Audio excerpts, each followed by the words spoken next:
Bueno, pues entonces vamos a comenzar. Bueno, mi nombre es Marina González, yo soy profesora de lengua española en la Facultad de Filología de la Universidad de Sevilla y pertenezco al grupo de investigación Argumentación y Persuasión en Lingüística, dirigido por la profesora Catalina Fuentes. Vamos a dedicar la siguiente sesión, que acabará a la 1:45, a profundizar en la macroestructura enunciativa. Bueno, no estoy muy segura de la formación, digamos, pragmática de algunos de los asistentes a este seminario. Antes de entrar propiamente en las estructuras sintácticas propias del nivel enunciativo, vamos a hacer una pequeñita introducción teórica sobre en qué consiste el fenómeno de la enunciación y cómo se refleja en el discurso. Y en concreto vamos muy rápidamente a repasar cuáles son las instancias discursivas en las que se divide el emisor y el receptor desde el punto de vista de la enunciación en el polo del hablante y el polo del oyente. Eso lo veremos en el punto número 1. Y ya en el punto número 2 pues entraremos directamente a bueno, pues profundizar en la manifestación lingüística del proceso enunciativo.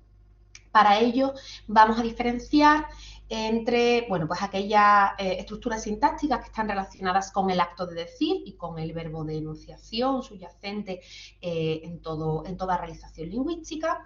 En segundo lugar, en el punto 2.2, lo relacionado con la operación enunciativa de la formulación, y aquí distinguiremos entre estructuras sintácticas que utiliza el hablante para hacer referencia al ámbito del decir, al ámbito del propio hablante, las operaciones de la reserva y la reinterpretación y la aproximación.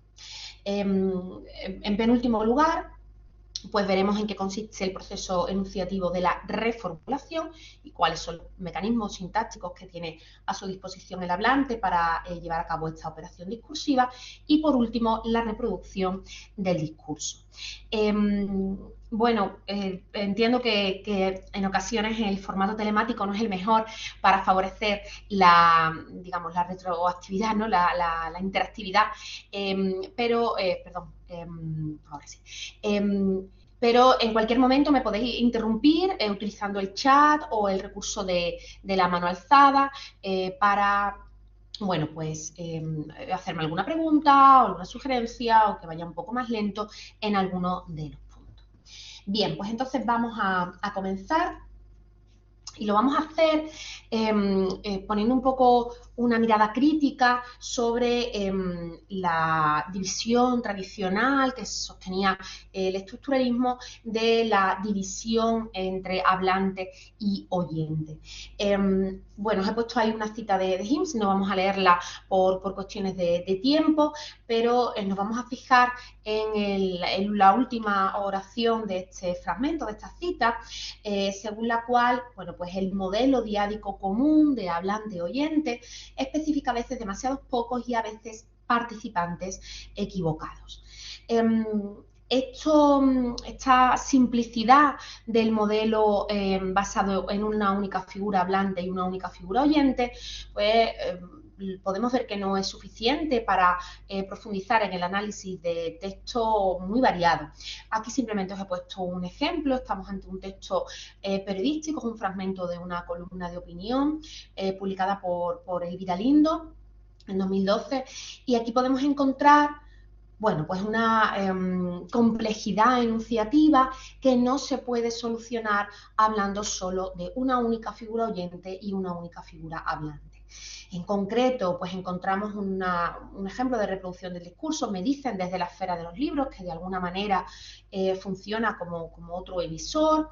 Elvira Lindo también utiliza un enunciado fraseológico, aquí el que no corre vuela, que también de alguna manera trae a la memoria los usos previos que han fijado esa construcción hasta convertirla en unidad fraseológica. O incluso nos podemos fijar en el enunciado parentético que está hacia el final del texto. Por desgracia, en esto último tiene quien la suceda. a través del cual precisamente el Viralindo lo que consigue es una especie de desdoblamiento de su propia figura enunciativa para comentarse o para comentar lo que está describiendo en el cuerpo de texto. Entonces, bueno, pues vemos que resulta insuficiente la división tradicional de hablante-oyente en solo esas dos figuras. Es necesario hablar de otra figura, darles otro nombre y así explicar los procedimientos lingüísticos y en particular sintácticos que utilizan cada una de estas instancias discursivas. Este sistema de comunicación clásico que ya enunció Jacobson en los años 70, no solo plantea este problema de la división de hablante y oyente en esas únicas dos figuras, sino que bueno, también se le han arrojado diferentes críticas, como el problema de la homogeneidad del código compartido o el problema de la exterioridad del código. En concreto,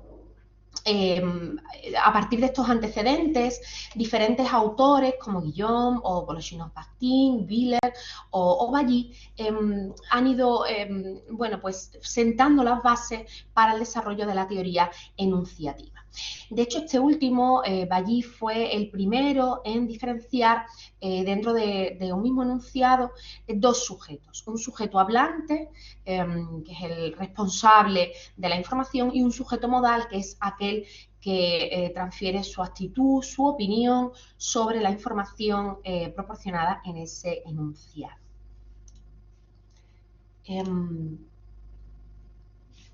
De alguna manera, cuando usamos cualquier término lingüístico, este término lingüístico se ha contagiado de los usos anteriores y por eso la lengua se puede identificar con un sistema, pero también se puede entender en términos de un diálogo continuo que se establece entre los enunciados o entre los enunciadores. Y a esto refiere esta cita de Voloshinov, os la dejo ahí para que la estudiéis con más detenimiento. Bueno, estas son las bases para lo que se ha denominado lingüística enunciativa o lingüística de la enunciación, que se ha analizado desde muchas perspectivas teóricas. Pues, por ejemplo, desde el contrato de comunicación de Chagodeau. ¿Qué vamos a hacer nosotros? Pues nos vamos a situar en la corriente de análisis que se encuentra en una perspectiva pragmática y que considera que la enunciación es uno de los niveles del enunciado en lo relativo a su macroestructura. En este sentido vamos a seguir la propuesta de la lingüística pragmática de Fuentes Rodríguez, que en la parte de la enunciación, bueno, pues bebe mucho, se nutre mucho de la teoría enunciativa de Duclos. Desde este punto de vista, enunciar es un acto muy complejo. Un acto muy complejo que se puede descomponer de la siguiente manera. Yo digo, esto significa emito unos sonidos, pero además asumo mi responsabilidad, una información X con una actitud subjetiva que manifiesto. Por tanto, la enunciación va a constituir pues, ese acto de emitir un enunciado. Y ese acto de emitir un enunciado es una operación muy compleja, como vamos a ver a continuación. Bueno, como os explicaba antes, previo a entrar en la codificación lingüística del nivel enunciativo, vamos a hacer un repaso muy rápido por las figuras en las que se divide el polo del emisor y el polo del receptor desde esta lingüística enunciativa, desde esta perspectiva enunciativa. Y vamos a ver también cuáles son las marcas lingüísticas, las marcas fundamentalmente sintácticas que utilizan los hablantes para inscribir en su discurso al hablante y al oyente. Bueno, en el polo del emisor tenemos tres figuras fundamentales, que son el sujeto empírico. Bueno, esto ha recibido diferentes nombres según la terminología, pero bueno, también se considera distancia emisora o hablante físico, que es aquella persona que físicamente produce de manera efectiva el mensaje. Esto quiere decir que en la comunicación oral, pues sería aquella persona que pone en marcha todo su sistema articulatorio para emitir ese enunciado, o en la comunicación escrita, pues sería aquella persona que teclea en un ordenador o que coge un bolígrafo y toma notas en un folio. Bien, en segundo lugar, En los textos podemos identificar otra instancia discursiva que se denomina locutor. El locutor es el sujeto lingüístico o discursivo. Es aquella persona a la que hacen referencia las marcas de primera persona de un texto, ya sean los elementos pronominales como también pues todos los morfemas verbales vinculados a la flexión verbal. Si el sujeto empírico es el sujeto físico real, el locutor es ese sujeto lingüístico o discursivo. Y en tercer lugar, tenemos al enunciador, que es el responsable de la información. Es aquella persona que se sitúa como fuente del contenido del enunciado. Bien, lo normal es que en muchas situaciones comunicativas estas tres instancias discursivas, estas tres figuras coincidan en la misma persona. Pero hay algunas situaciones comunicativas en las que se produce un desdoblamiento de estas personas. Por ejemplo, si nos fijamos pues, en una obra literaria como El Lazarillo de Tormes, pues, todos deberíamos identificar una diferencia entre el sujeto empírico de esa novela, que sería el autor, en este caso anónimo porque no lo conocemos, mientras que el locutor se correspondería al propio Lázaro, porque se trata de una novela escrita en primera persona y esa es la voz que nosotros escuchamos en ese texto. A Lázaro se corresponden las marcas de primera persona. Bueno, un desdoble parecido ocurre también en las obras dramáticas, ¿no? En el teatro, entre actor, personaje y autor, ¿no? El actor es ese sujeto empírico que realiza el acto físico de hablar, de enunciar. El personaje es el locutor, el punto de vista al que se refiere la figura, a la que se refieren las marcas de primera persona. Y por último, el autor, pues es la figura responsable de toda la información. Bien, a continuación vamos a ver cómo se inscriben estas instancias discursivas del polo del emisor en el texto. La marca prototípica del locutor es esa primera persona del singular, ¿verdad? Ese yo y todo el campo referencial deíctico de la primera persona singular. Lo que ocurre es que en español, en diferentes comunidades socioculturales hispanohablantes, la aparición del yo se relaciona con la expresión de una cierta actitud comprometida y arriesgada, incluso impositiva en algunos casos, ¿no? Y por eso en muchas ocasiones los hablantes prefieren evitar el uso de estas marcas de primera persona singular, de este yo, para optar por marcas de primera persona plural que de alguna manera permitan diluir esa primera persona en un colectivo, ¿no? En un grupo. Desde este punto de vista, pues encontramos diferentes usos del nosotros. Tenemos el uso genérico de nosotros, que es aquellas situaciones en las que el locutor se alza como representante de una institución, de una empresa, de una organización, de un gobierno, etcétera. El plural majestático es un uso ya más arcaizante que tradicionalmente se vinculaba a hablantes que se revisten de la máxima autoridad, pensemos en figuras como el Papa, el Rey, ya digo, es un uso bastante arcaizante que de alguna manera pervive en los representantes de los estados, en los presidentes de los gobiernos o de la república, que estarían este uso de nosotros a medio camino entre el uso genérico y este plural majestático. Y bueno, el último uso de esta primera persona plural, pues hablaríamos del nosotros inclusivo, que es aquel nosotros que incorpora al receptor en la referencia al emisor y tiene como función acercar las posiciones de los protagonistas de la enunciación. Este nosotros inclusivo es especialmente relevante en aquellas situaciones en las que tenemos que involucrar al receptor, sobre todo a la hora de pedirle o de comunicarle actos de habla directivos o impositivos. Pensemos en contextos de relaciones asimétricas como la de médico-paciente o maestro-alumno, que en la expresión de órdenes pues necesitan una señal de acercamiento que de alguna manera supere la barrera jerárquica y consiga complicidad. También se ha detectado este uso del nosotros inclusivo en columnas periodísticas y artículos de opinión, y de esta forma el escritor parece buscar la comprensión y la complicidad de los lectores en su propia opinión y de esta manera los involucra en su punto de vista. Bueno, otra opción sería la persona ausente, la ausencia total de marcas del locutor en el texto. Ojo, que no existan marcas explícitas del locutor en el texto no quiere decir que no exista el locutor, siempre tiene que existir esta figura en cualquier enunciado real. Pero de alguna manera, pues evitando estas referencias explícitas al locutor, se consigue un mayor efecto de objetividad y de verdad. Bueno, pues tenemos aquí los mecanismos clásicos para utilizar esta persona ausente o esta no persona, que sería el uso de la tercera persona, construcciones impersonales, pasivas, incluso algún desplazamiento deístico que permita al hablante diluirse en otras figuras, en otras personas, ¿no? Y por último, el locutor puede hacer referencia a sí mismo mediante sintagmas nominales bastante fijados ya.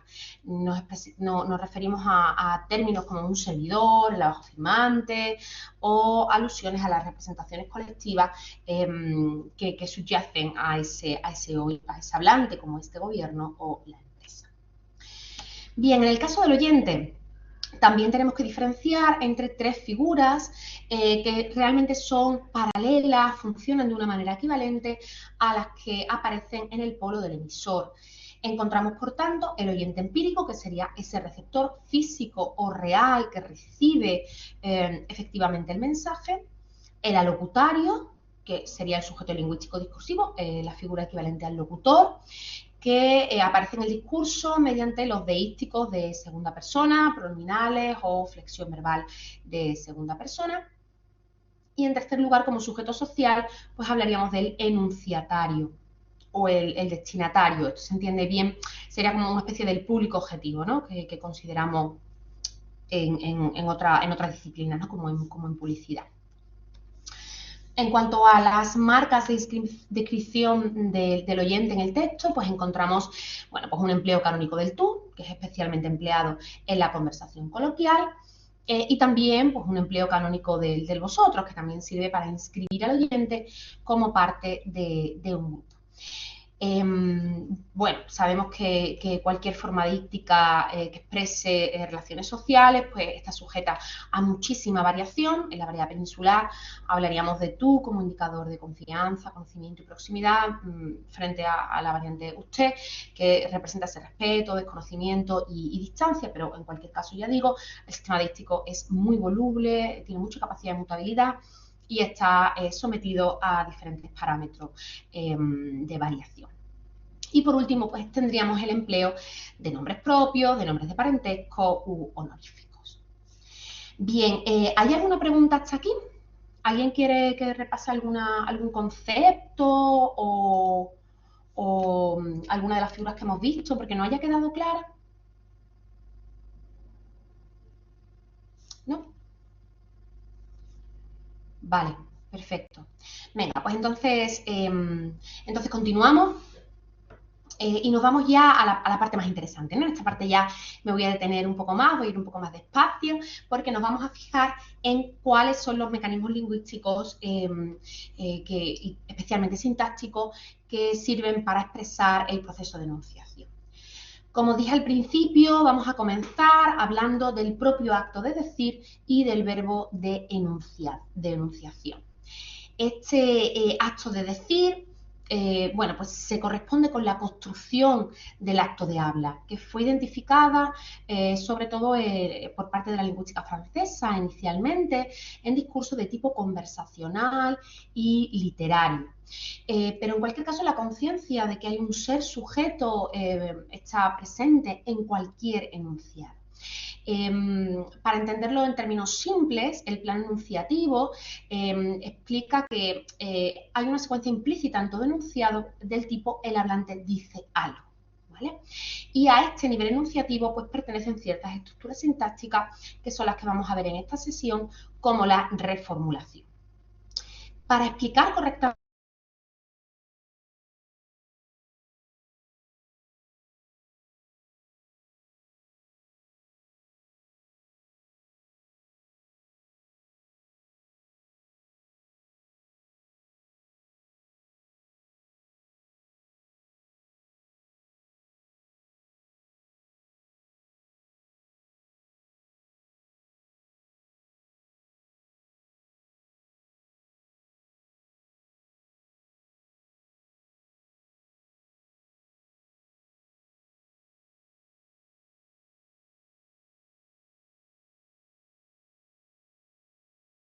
de momento la conexión ha fallado, perdón, disculpadme. Vale, de acuerdo. Y lo veis bien, ¿verdad? Sí, la presentación. Entonces, bueno, simplemente decía, estaba leyendo la cita de Gutiérrez Ordóñez, que explica que bajo cualquier mensaje subyace la presencia de un verbo enunciativo implícito sobre el que pueden incidir, bueno, pues una serie de complementos de naturaleza modal, temporal, causal, condicional, concesiva, que de no ser así no hallarían articulación sintáctica. Es decir, para explicar correctamente los mecanismos enunciativos tenemos que acudir a ese verbo enunciativo implícito que está presente en cualquier enunciado, porque de otra manera no podemos explicar cuál es la vinculación sintáctica de este tipo de complementos con el resto del enunciado. Una forma muy fácil de ver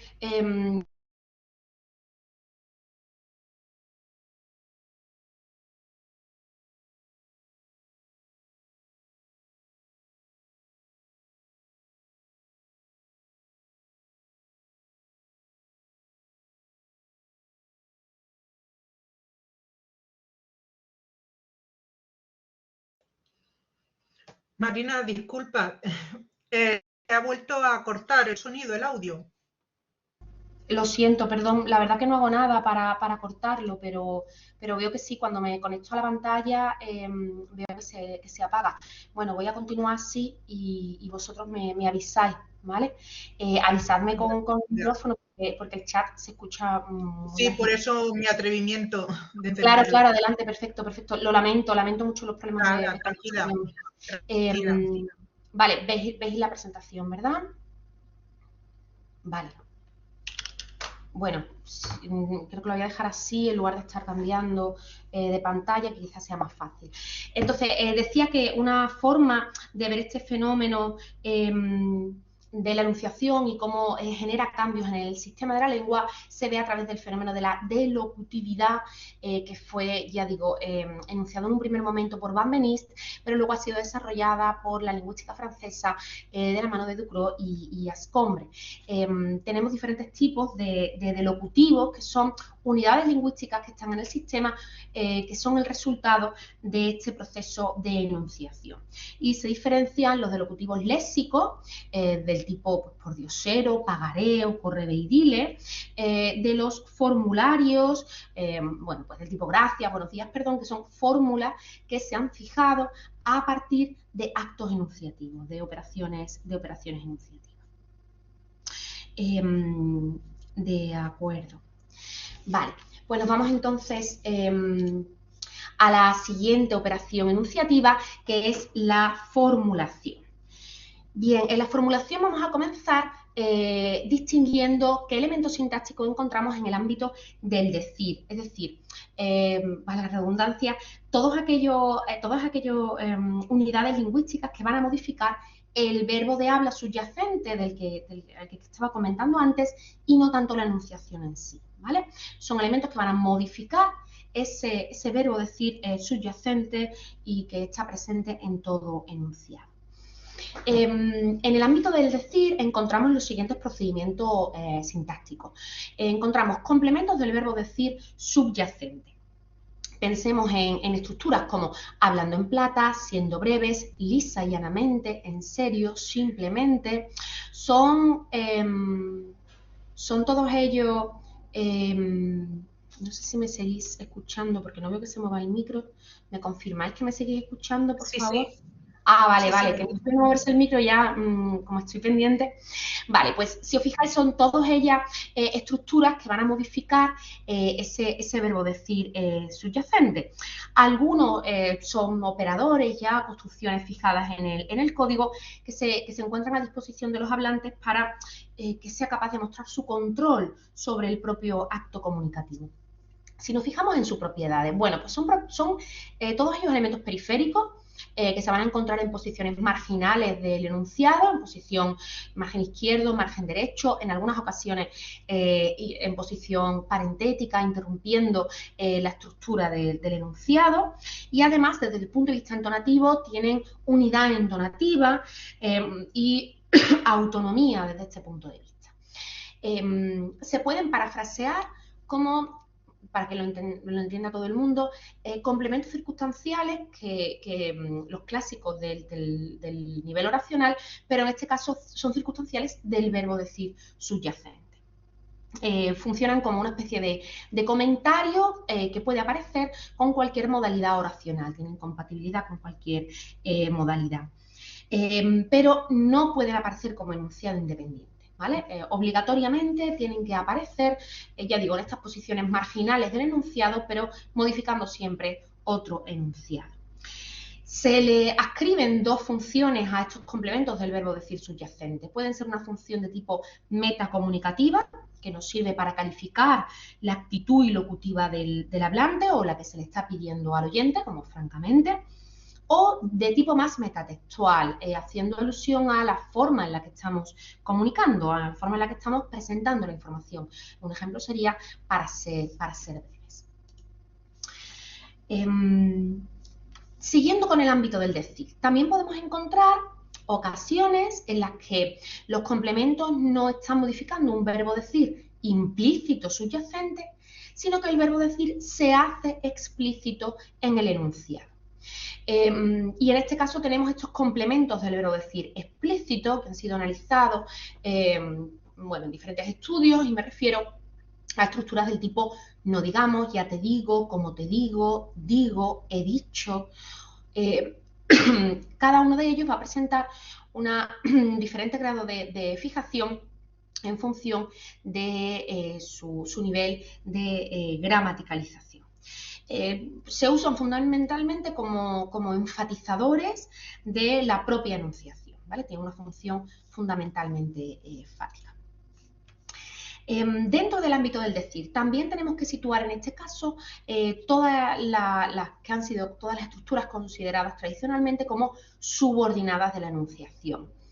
Creo que en alguna presentación anterior se ha hecho alusión a este tipo de subordinadas, pero bueno, simplemente para recordar, son estructuras subordinadas que no explican el enunciado en sí, sino, o el contenido del enunciado, sino que se ascriben más bien al proceso de la enunciación. Una forma clásica de entenderlo es, bueno, pues pensar en la diferencia entre las oraciones está mojado porque ha llovido o ha llovido porque está mojado. En el primero de los casos, pues podemos ver claramente que es una causal normal de toda la vida, porque la causa de que el suelo esté mojado es que haya llovido. Sin embargo, en el segundo caso, cuando alteramos las posiciones de los dos segmentos de la oración, ha llovido porque está mojado, que esté mojado no es una causa de que haya llovido, por lo tanto no es una causal del enunciado, sino que es una causa para que yo diga que ha llovido. Es decir, estamos ante una causal de la enunciación. Dentro de estas subordinadas de la enunciación, pues encontramos muchos tipos. Se empezó analizando este tipo de estructuras con las causales de la enunciación, ya fueron identificadas por la PESA en los años 70, pero bueno, luego han tenido bastante recorrido del tipo no le ha gustado nuestra presentación porque no ha dicho nada, ¿vale? Este porque no ha dicho nada sería la causa para que yo diga que no le ha gustado nuestra exposición. Pero no solo tenemos causales, pues tenemos de todo tipo, condicionales de la enunciación, por ejemplo, que han sido especialmente analizadas por Estrella Montolío, también han sido denominadas condicionales indirectas, del tipo si no recuerdo mal, si la memoria no me falla. En este caso, la condición pues, es dependiente del acto de habla enunciativo, ¿vale? Del acto de habla enunciativo. Existe una clasificación de estas condicionales de enunciación que depende fundamentalmente de la función que adquieren en el discurso. Pues pueden ser, por ejemplo, condicionales de enunciación de cortesía, si quiere que le sea sincero, si he entendido correctamente, metalingüísticas que hacen referencia al propio proceso comunicativo, si se dice así, si es la palabra exacta, si es que puede llamarse así. También tenemos usos procesurales, en los que la prótesis pretende garantizar que la apódosis será interpretada como un segmento relevante, del tipo si tienes sed, hay cerveza en la nevera, es decir, te digo que hay cerveza en la nevera en caso de que tengas sed, te lo estoy diciendo bajo ese condicionante. O usos con apódosis no asertiva, es decir, con apódosis bien en imperativo o bien en interrogativo. Del tipo, si la ves, dile que la he llamado, o si hubieras nacido en Francia, estarías a favor de una menor centralidad gubernamental. Y por último, podemos considerar también las finales de la enunciación, ¿no? Que identifican pues, esta finalidad no del enunciado, sino del propio acto de decir. Para que lo sepas, me tienes hasta el gorro, por ejemplo. Bien, abandonamos el ámbito del decir para adentrarnos en el ámbito del hablante. ¿Qué vamos a incluir en este ámbito? Bueno, pues vamos a hablar de todos aquellos elementos sintácticos que se centran en aclarar quién es el locutor y quién es el enunciador de un texto. Y por eso antes tuve que detenerme a explicar las diferencias entre estas dos instancias discursivas. O bien, en este ámbito del hablante van a calificar al emisor de alguna forma con respecto a su decir, calificándolo como honesto, como claro o como breve. Al hablante, no al acto de decir, no es hablar francamente, sino una persona que es honesta o que es franca, como hablante, ya digo. Bien, dentro de este ámbito del hablante encontramos diferentes estructuras sintácticas. Por ejemplo, complementos locutivos. El complemento locutivo sirve para marcar al locutor del enunciado, es decir, para marcar aquella figura al que hacen referencia las marcas de primera persona. Se puede formalizar pues, a través de estructuras independientes, como en palabras de, en términos de, como dice, según afirma, según explicó. Pero también se puede marcar al locutor a través de sintagmas u oraciones subordinadas, como verbos de habla, diferentes verbos de habla, como explicó o exclama. En segundo lugar, encontramos el complemento de aserción, que sirve para marcar al enunciador. Formalmente coincide algunas estructuras con los complementos locutivos. La diferencia es esta dirección a otra instancia discursiva, en este caso al enunciador. Es decir, estamos haciendo referencia a aquella persona que asume y que se responsabiliza de lo dicho. Esta persona se va a aludir, pues, por ejemplo, por la estructura de según más sintagma nominal, o según seguido de una oración, en opinión de, o para mí, para él, etc. Bien, también encontramos dentro del ámbito del hablante complementos de la enunciación.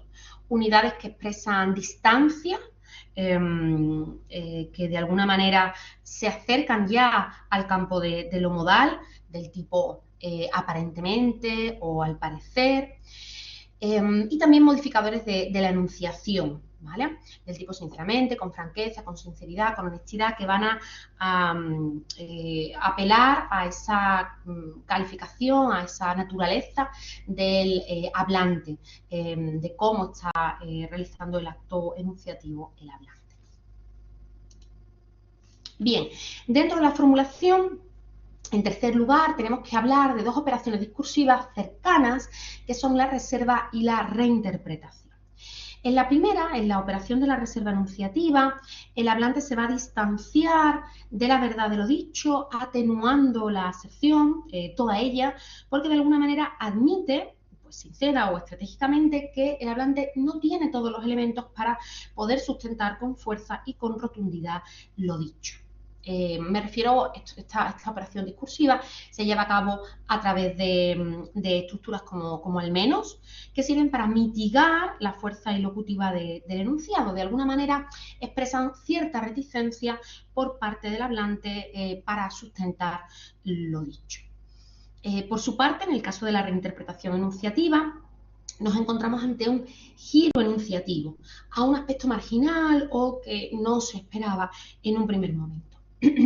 A través de la reinterpretación, el hablante lo que hace es contraponer su discurso al de otro que había sido retomado en discurso directo, ¿no? Y de esta forma pues quitamos relevancia a lo dicho por este enunciador y a la vez enfatizamos informativamente el segundo segmento, ¿no? Como dice Fuentes Rodríguez, supone un giro, la introducción de algo no esperado, de una información en otra línea argumentativa.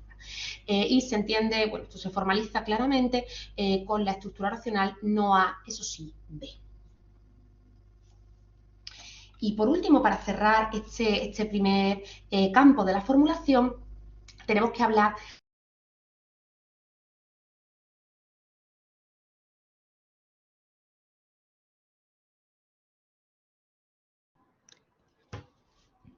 Marina, se ha vuelto a cortar.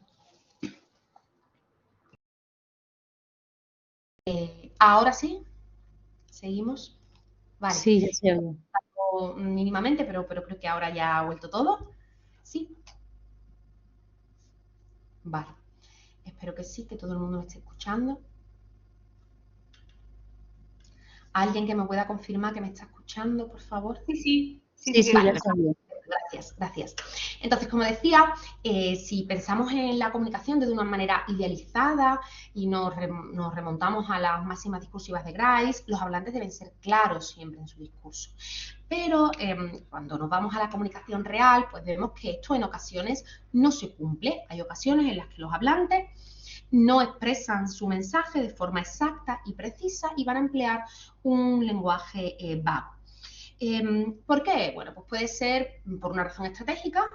Pensemos, por ejemplo, en discurso político, en el que los hablantes, si quieren diluir un tema, pues a lo mejor conscientemente prefieren ser poco claros en su proceso enunciativo, o en otras ocasiones por incapacidad del hablante también puede ser. Entre muchos mecanismos, desde el punto de vista sintáctico, nos centramos en los aproximativos, muchos de ellos formados sobre el verbo decir como base.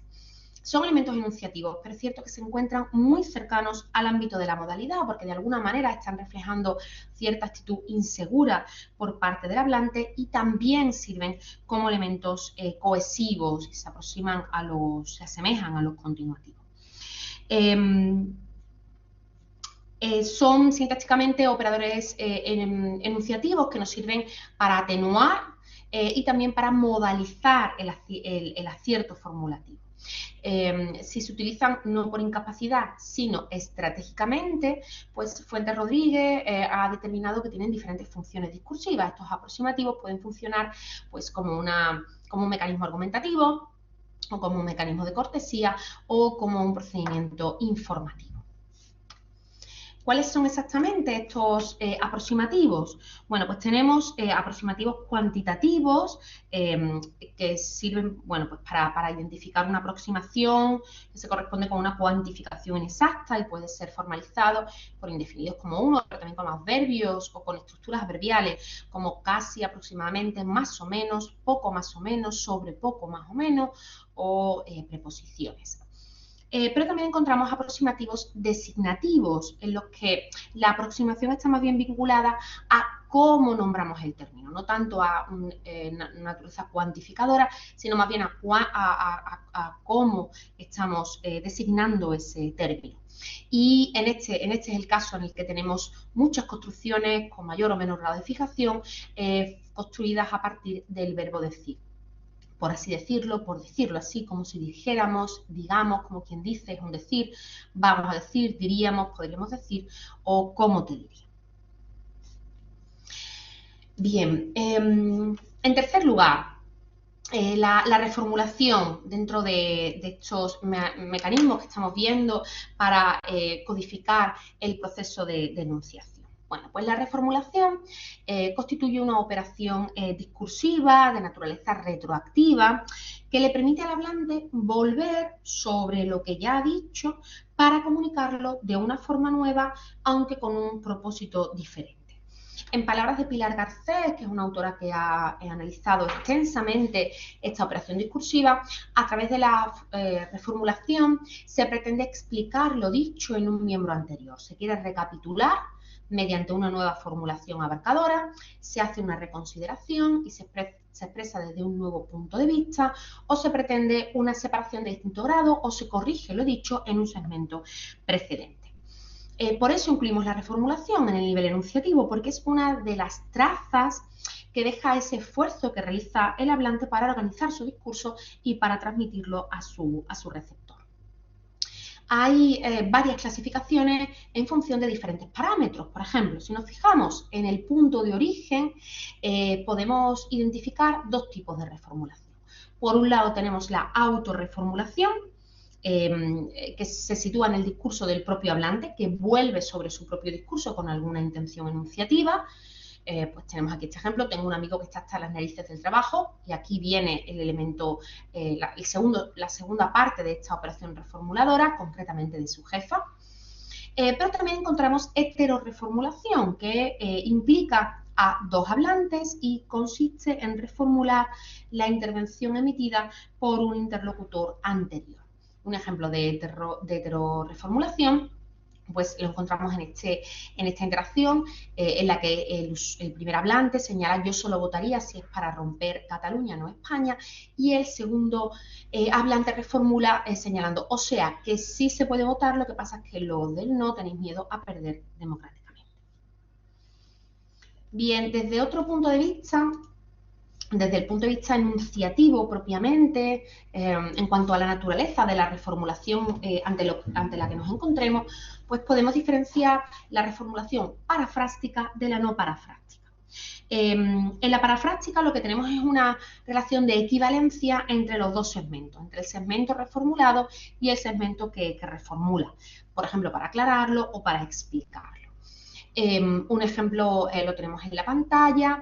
Bueno, una de las cosas que él más hacía con sus amigos era mamar gallo, en otras palabras, no tomarse todo tan en serio y reírse de la vida. O puede ser podemos estar ante una reformulación de naturaleza no parafrástica que conlleva un cambio en la perspectiva enunciativa y ya no están los dos segmentos al mismo nivel, ¿no? De alguna manera están en una relación jerárquica y no son intercambiables, no son sustituibles. En estos casos, la reformulación no parafrástica sirve pues para recapitular, para reconsiderar, para distanciarse de lo dicho o para invalidarlo. Pues tenemos el ejemplo último que tiene en la presentación.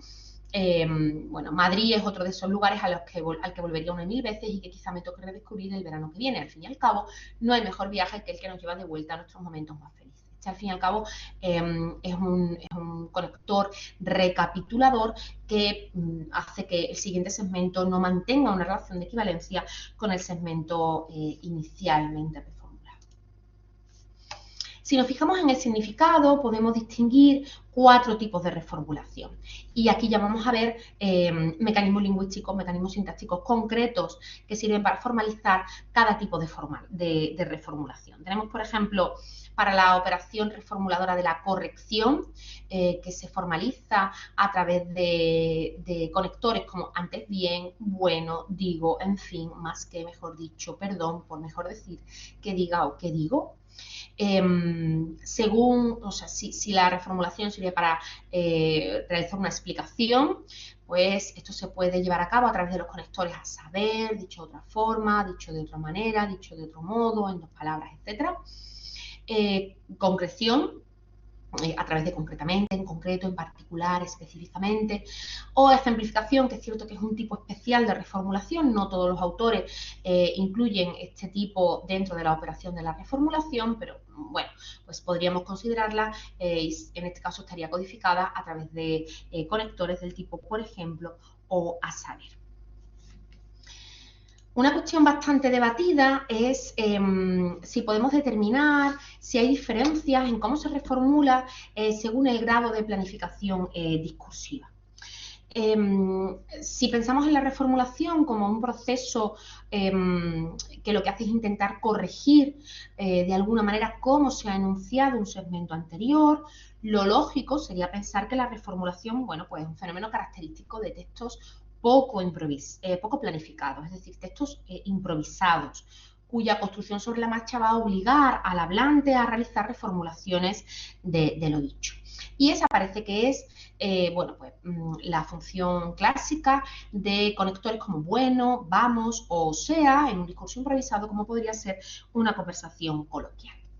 Lo que ocurre es que también resulta habitual encontrar este tipo de operación enunciativa, estas reformulaciones en textos cultos, formales y muy planificados. Y en estos casos ya la existencia de esta operación discursiva no obedece tanto a una cuestión de construcción del discurso, sino más bien de búsqueda de relevancia.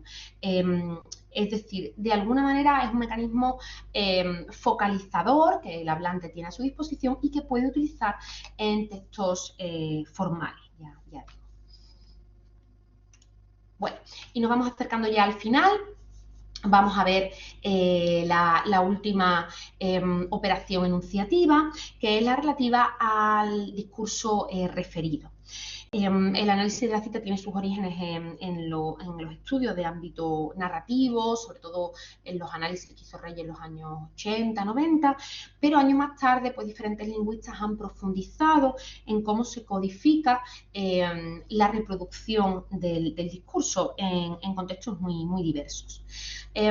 Podemos establecer la siguiente clasificación de los tipos de cita. Tenemos por un lado la cita abierta, que se corresponde con la heterogeneidad mostrada de Ozier.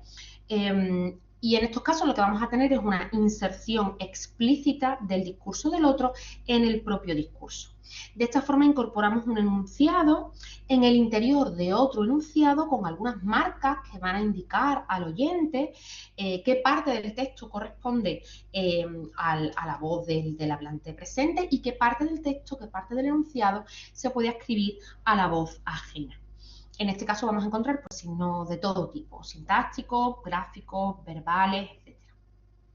Dentro de estas citas abiertas se distingue la reproducción en estilo directo, en los que se produce una ruptura entre el discurso citado y el discurso de base, y de esta forma se mantienen toda la referencia deística de alguien distinto al locutor.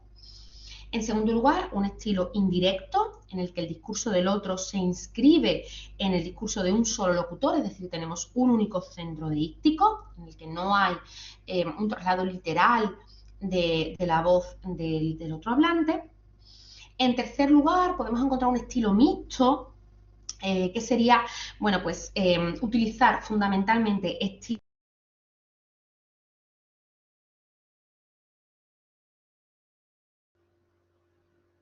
Se ha cortado, Marina.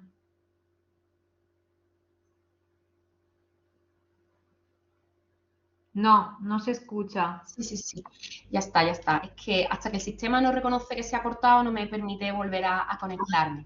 Sí, entonces estaba comentando el estilo mixto, que bueno, es una combinación del estilo literal directo y el estilo indirecto. Básicamente consiste en un estilo indirecto que va a tener insertos, digamos, islotes literales del discurso ajeno que se está reproduciendo. Del tipo me dijo que le apasionaba, ¿vale? Y por último tendríamos el estilo indirecto libre, que sería, bueno, pues utilizado casi siempre en ámbito más narrativo, en algunas ocasiones en conversaciones coloquiales, una técnica que consiste en transcribir los contenidos de una conciencia de tal modo que confluyen prácticamente el punto de vista de la otra persona con el punto de vista del locutor. Bien, si pensamos en las funciones de los diferentes estilos, podríamos pensar que del estilo directo pues, es más verídico que la cita indirecta, pero esto no es necesariamente así, porque ambos tipos de reproducción discursivo pueden admitir la injerencia o la manipulación del discurso del otro.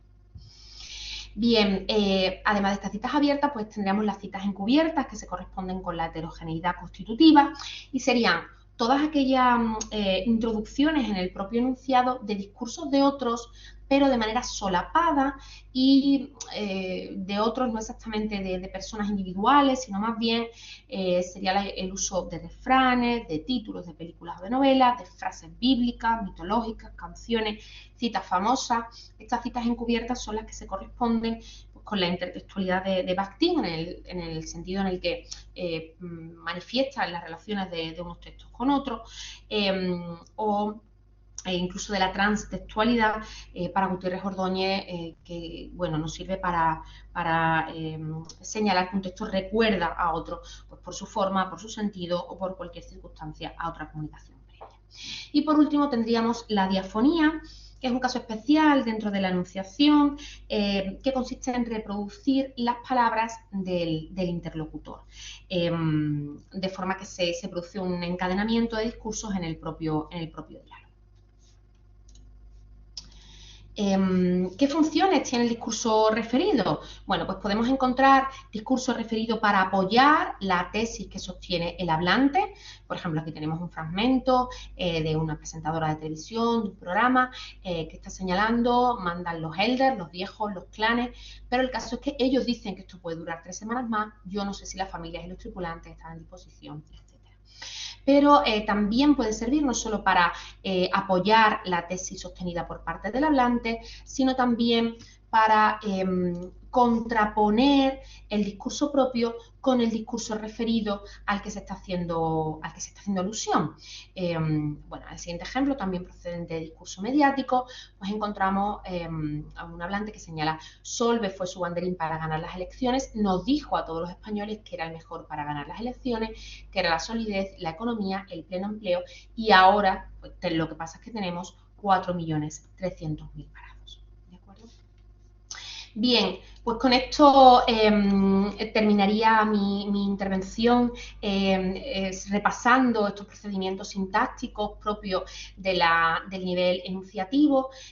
Para aquellas personas que quieran profundizar, os he dejado por una parte, pues la bibliografía separada en 2 partes. Por una parte, los capítulos que se dedican específicamente al plano enunciativo en manuales generales, y por otra, pues referencias bibliográficas clásicas sobre la enunciación.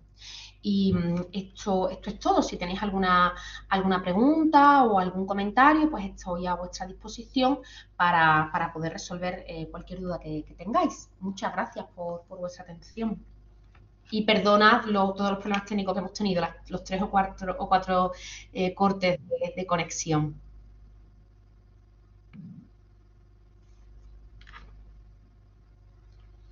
Vale, bueno, pues muchas gracias. Estupendo, muchas gracias.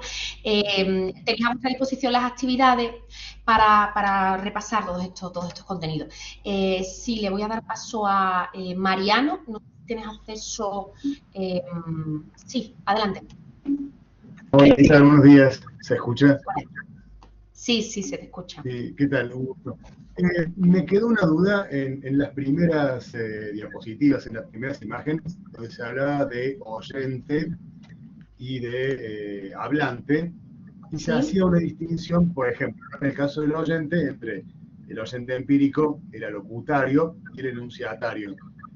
Yo quizá a lo mejor por influencia de un semiólogo, bueno, argentino, Eliseo Verón, no sé si ha tenido oportunidad de leer algo de él, me he quedado siempre con una distinción que hacía él entre lo que es el enunciador, o el hablante, como los sujetos empíricos reales, y el enunciatario o el enunciador como la construcción que se realiza el texto de esos personajes. Por ejemplo, digo, en un texto argumentativo uno a lo mejor puede construirse a sí mismo como experto, como persona versada en alguna temática para poder argumentar.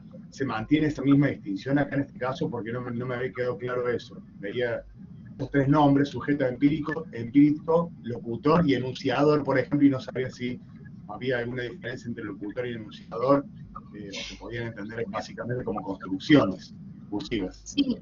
Muchas gracias por la intervención. Yo creo que son 2 clasificaciones equivalentes. Lo que ocurre es que en la propuesta que yo presento aquí, que procede de la lingüística francesa, hacemos esa división de la figura del locutor como el sujeto lingüístico, al que hacen referencia las marcas de primera persona. Pero las otras 2 figuras entiendo que se pueden hacer equivaler claramente con la propuesta de la que usted nos habla, como sujeto real, físico, empírico, productor del mensaje, y por otro lado como responsable de la enunciación.